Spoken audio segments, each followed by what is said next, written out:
What are you feeling just now? Stop. What did you feel just now? You only made it this far in the video if you've maintained 1 minute. I was silent for a minute just now. What were you feeling? What were you feeling? What were you thinking? What did you think of the situation? Maybe you thought, this guy doesn't know he's on video. He doesn't know he's pushed pause or he's pushed record. Maybe you thought, this is a gimmick. Maybe he's doing this on purpose. Maybe you felt awkward. I'd like to propose to you the idea that awkwardness is often the lack of inner work, the lack of inner awareness, okay? Meaning, okay, so this weekend I was streaming live and meeting people on a live platform, new person after new person on live, meaning just met a stranger, maybe someone from India, Pennsylvania, Georgia, Oklahoma, California, Thailand, etc. You know, just meeting people on a live format.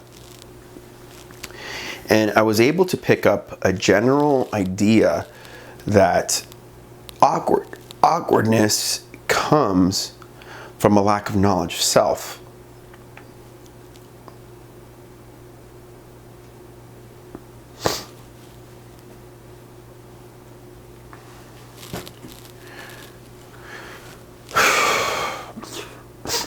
Yeah, it comes from a lack of knowledge of self. What I mean is, let's just say I go up and talk to somebody named Pete or Susie, it doesn't matter, pick the situation.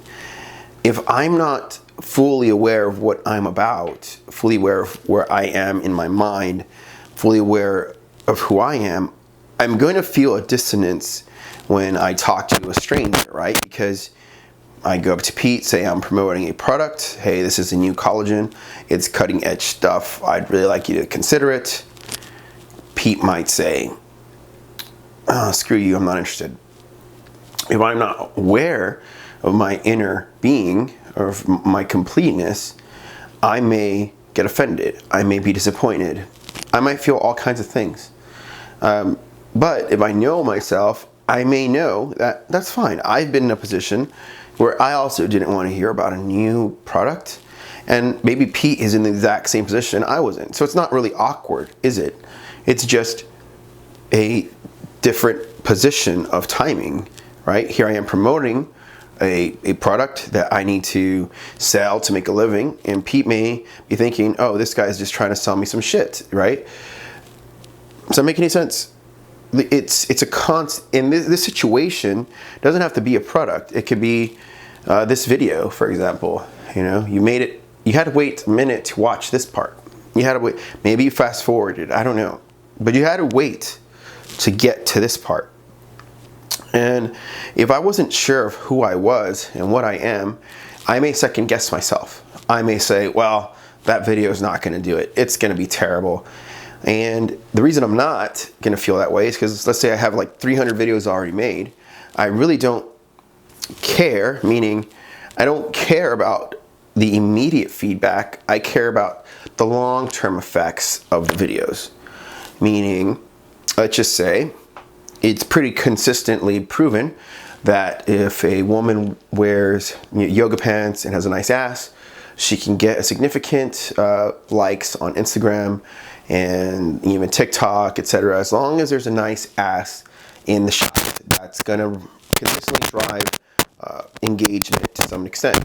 This is coming from, and I'll propose to you that this comes from both parties, women wanting a nice ass, men wanting to have sex with a woman with a nice ass, and as you can see, this creates an engagement. And you might be wondering what this has to do with the video where I was silent for a minute. Well, what I'm getting at is, if I wanted short-term, immediate sizzle in the pan effects, I know that to do that, oftentimes in today's society, it typically is sex and violence that creates that turbulence, that tension, the interest.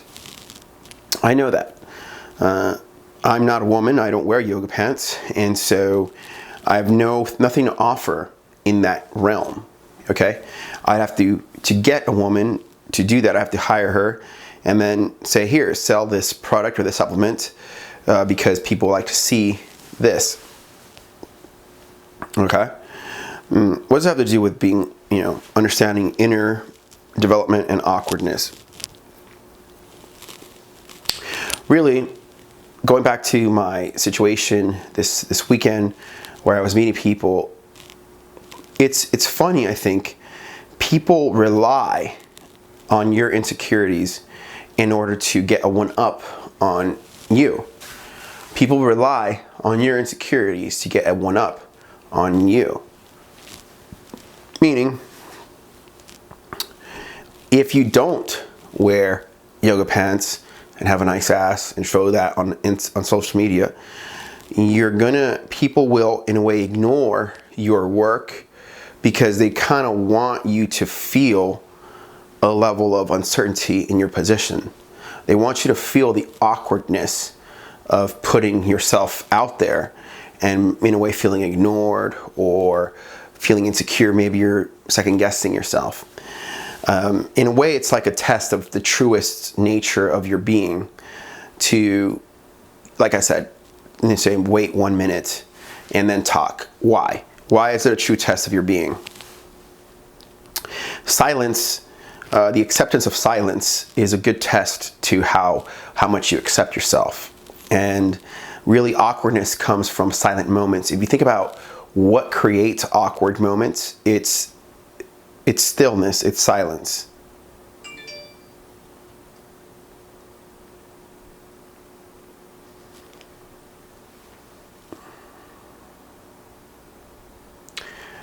Like what I just did there. So, and people, the general societal average, I'll say I like that, the general societal average likes to create noise, create a type of consistent flow of noise and conversation in order to feel less awkward. Okay?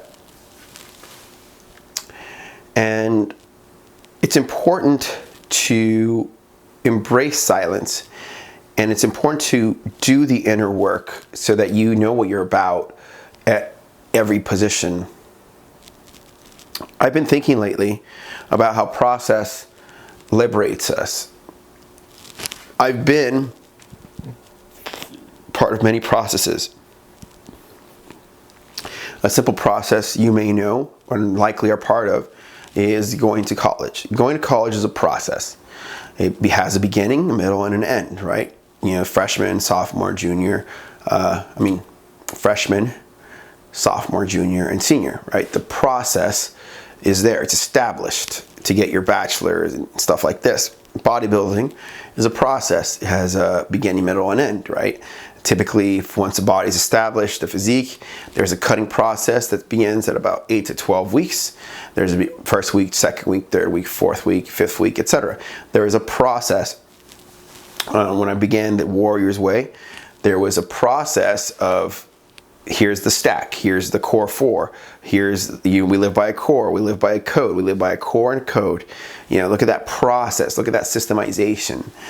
And I think process is one of the best ways to get to know who you are and not really feel so awkward in the silence, not really feel so awkward in society.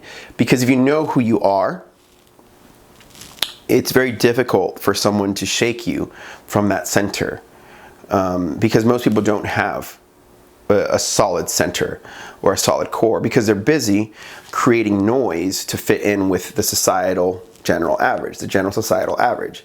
Make sense? In order for them not to feel awkward, they're going to join in what is considered not awkward. I'll say that again.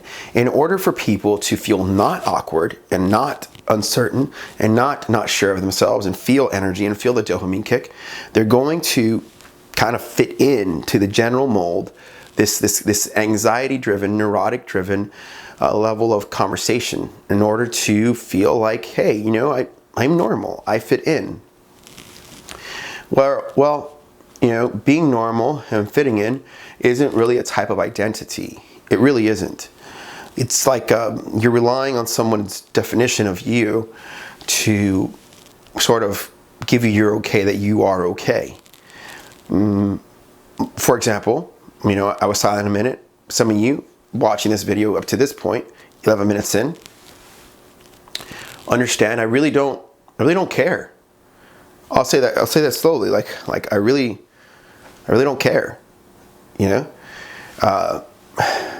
Kobe Bryant passed away yesterday, and I think that shows us that no matter how successful you become, everybody's vulnerable to death. Everybody's vulnerable to a unforeseen circumstance. And we have to have a certain level of knowledge as to who we are, what we're creating, what we're about. In the case that those situations, those unforeseen events, which can lead to death, we can face those with as much strength as possible. You see this scar right here?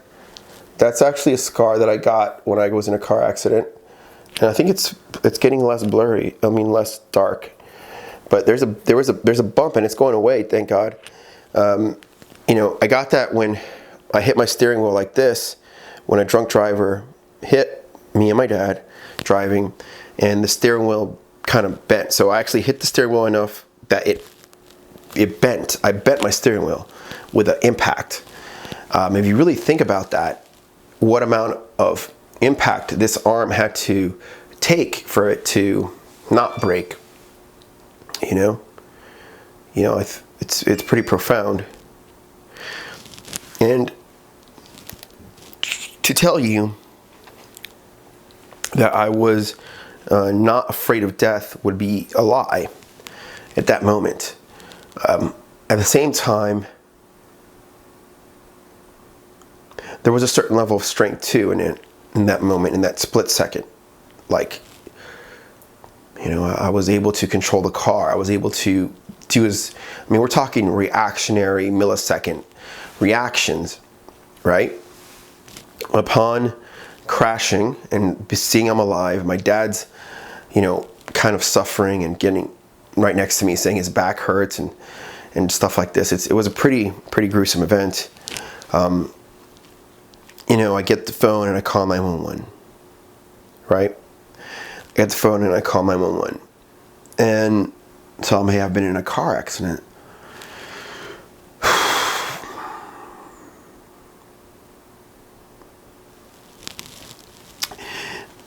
It's in moments like this where you can know what's at your core, where you know what is at your core, because you are literally hanging onto your consciousness and your personality and your character by micro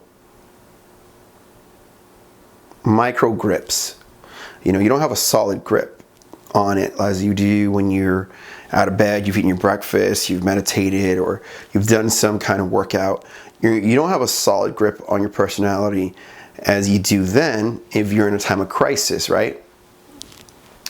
But through enough process, through enough digging into your character, you could say in those moments who you've developed and the knowledge of self that you have about yourself are going to show. They're going to show at those moments of crisis, because you're going to have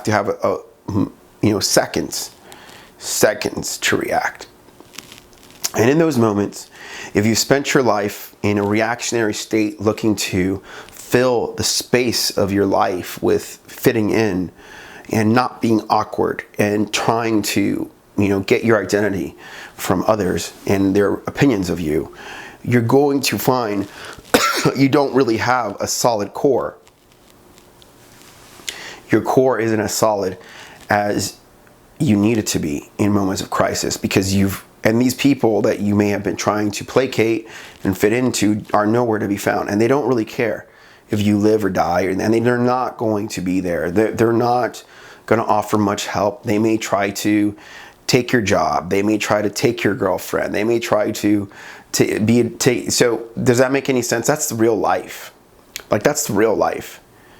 I'm telling you from experience. Like, that's how it really works. That's how the cookie really crumbles. And you know, it's why it's important to embrace silence, and it's important to get to know who you are, no matter how awkward it can come across to others, because in the end, you have you. You know, in the end, you have you. This channel, you know, I think back, I'll make the next video a little bit more about it, but this channel, I think I've done so much to put out the most important ideas out here, right? Whether it's mindset, whether it's how to create energy, whether it's going into trigger processing, Jordan Peterson's self-authoring, whether it's Friends with Benefits, Is Monogamy Dead, The Right Side of History, Ben Shapiro's book review, modafinil, smart drugs. Like, I've covered topics after topics that are so significantly profound that it leads me to know that the popularity of the channel isn't based on its actual quality of content. It's not. Because if somebody could just put on yoga pants and show you a nice thick ass, and that's like, oh, that's all my life is about. Like, in full disclosure, I like some of those pictures. I've never wanted to discount the value in that. Okay? There is value in that. That's why it gets engagement. At the same time, while there's value in that, you know, our society tends to sort of stay on this mainstream on a whole. This particular channel is really made for people that are a little more attuned to what's really going on. You know, Kobe Bryant, I didn't comment on his death on my Instagram because I never was a huge Kobe fan. And I waited for his coach, Tim Grover, to say something. And I waited for the people that really knew Kobe to speak. And I never really knew him. And I can only admire him from a distance, because my admiration for him was in his intensity for training, in his intensity to be the best. And in that, I had admiration for him. But I never really knew him or admired him so fully to be speaking now of his death. And when my father passed away, I didn't speak about him on social media. So I didn't think that it was in my position to, one, speak of someone I didn't really know about personally.